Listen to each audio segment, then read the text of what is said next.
นี่คือภาพบริเวณสารกลางจังหวัดนะพี่น้องอันนี้สารกลางจังหวัดสกลนครและมณีบุคาปานคำพาชม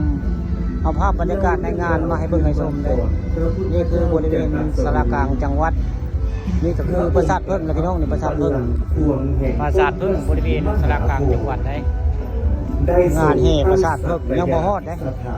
ในวันที่3วันนี้ผมพาวันคำพาชมเอาภาพบรรยากาศในงานมาให้เบิ่งให้ชม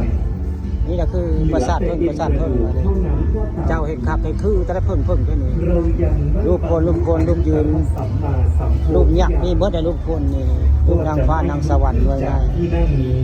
พระเจ้าประดับประดาด้วยเพิ่งและเพิ่งดี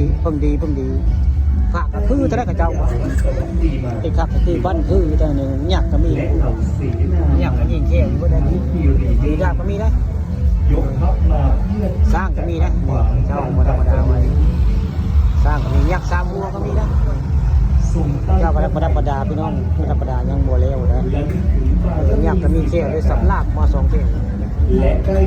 นี่คือภาพบรรยากาศบริเวณปราสาทพึ่งสารกลางจังหวัด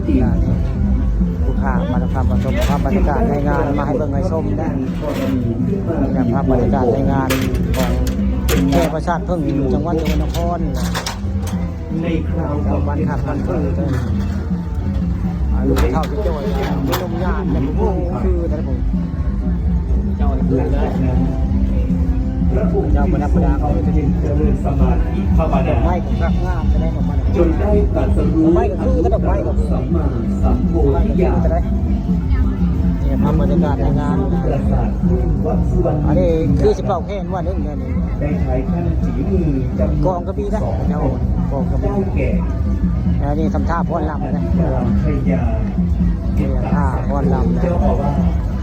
นี่คือภาพบรรยากาศในงานในงานนี่ปราสาทพึ่งยังบริเฮวันที่3ยังบริเฮนะ